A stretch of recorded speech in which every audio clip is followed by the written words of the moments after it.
The Legend of Zelda series has been going on for over 30 years now and contains many great games. As one would expect, there's some that I prefer more than others, so well, that's exactly what I'm going to be talking about today.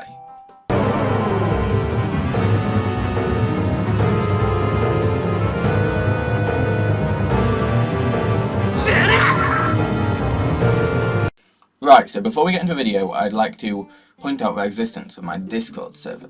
It's basically a place where you can chat with lots of other people from my community, normally about Zelda or just Nintendo in general. We've even got a Nintendo news channel, regular updates there. You can talk to me if you want as well, I'm on quite a lot.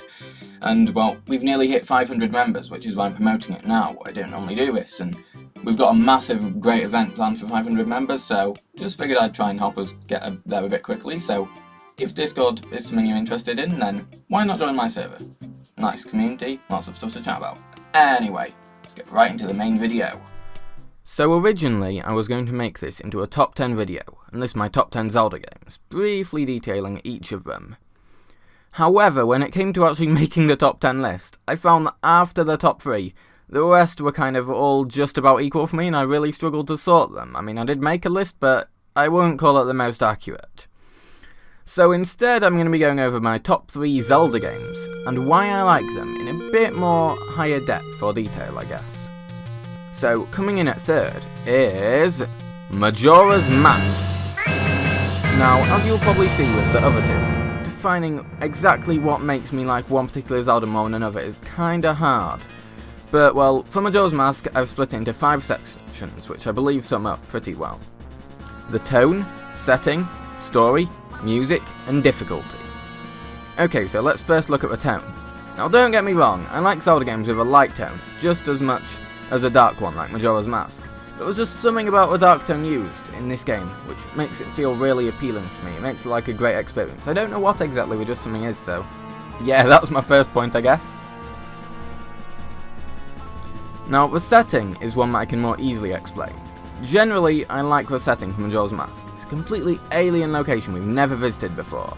You know, with swamps, snowy area, bay, and then Canyon of Death, whatever that even is. And I feel that this gives more freedom in not just the story, but also locations. I mean, all of the regions, just like I listed, they're either never or barely seen in other Zeldas, like no swamps at all in other Zeldas, as far as I remember. A snowy area, we've just got like Majora's Mask, Breath of the Wild, and Twilight Princess, so that's it. And, you know, same sort of thing for others. So, it just feels so much more unique in that regards, and I really like that. But now, moving on to the story.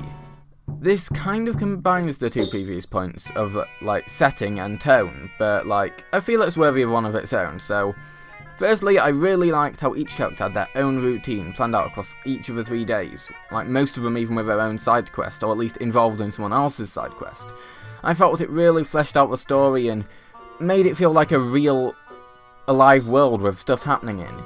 Yes, it was only over a period of 3 days, but that probably helped the developers actually execute that, and I felt that was really good, especially for the time it was made.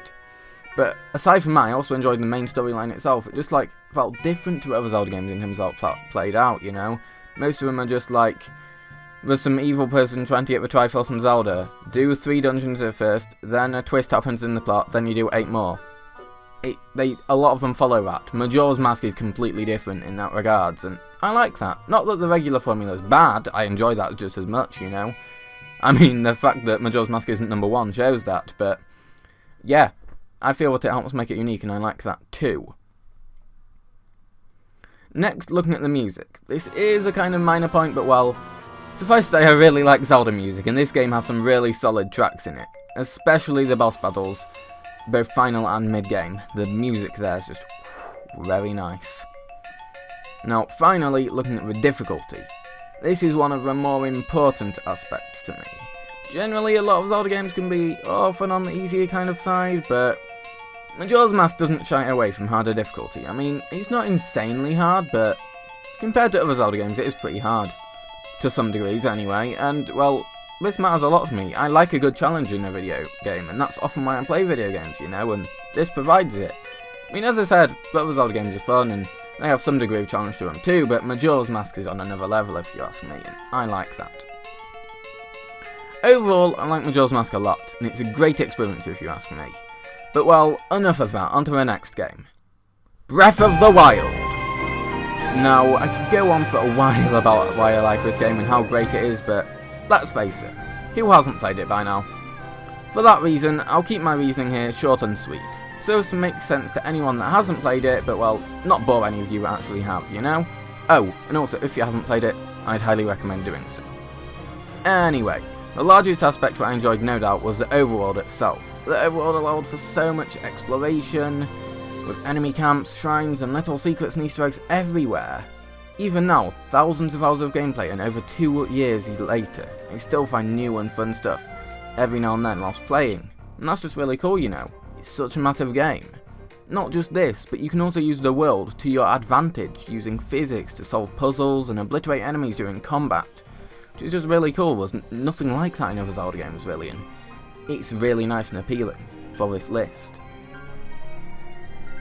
Aside from the world, it's got such a great underrated soundtrack. It's highly replayable, and Link gets to ride a blooming motorcycle. What else can I say?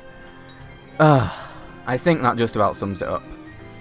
Although, you must be wondering, what game can top all of that? Especially with Breath of the Wild being the main focus on my channel, and not even being first place. Well, the answer for that is Skyward Sword. Now, this may be a bit of a controversial one. I mean, I know a lot of people don't like the game with motion controls and various stuff, but it's my favourite, and I just accept that some people don't like it at this point, honestly. But anyway, let's actually get into the reasons I like the game. I'm sure many of you are wondering why it's my favourite one, especially those of you that don't like it so much.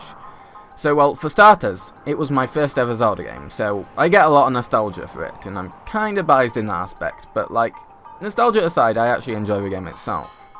Generally, I didn't have any problems with the motion controls myself, and I still don't, so I'm able to enjoy the motion controls based mechanics and fighting a lot more than the people which seem to have problems with it. I think it might be the Wii Motion Plus for some people or something, I'm not sure.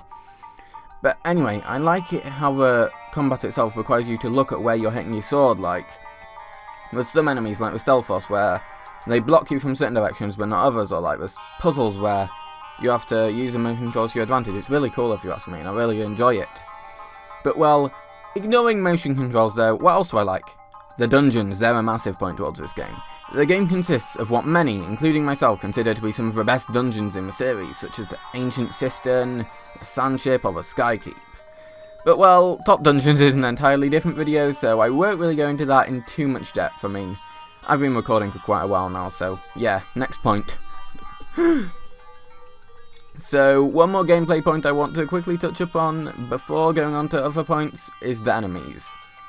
It's not too important a point, but well, if you read my channel name with the context of Skyward Sword, you'll see that the enemies in that game had quite a reasonable impact on me, so yeah, enemies.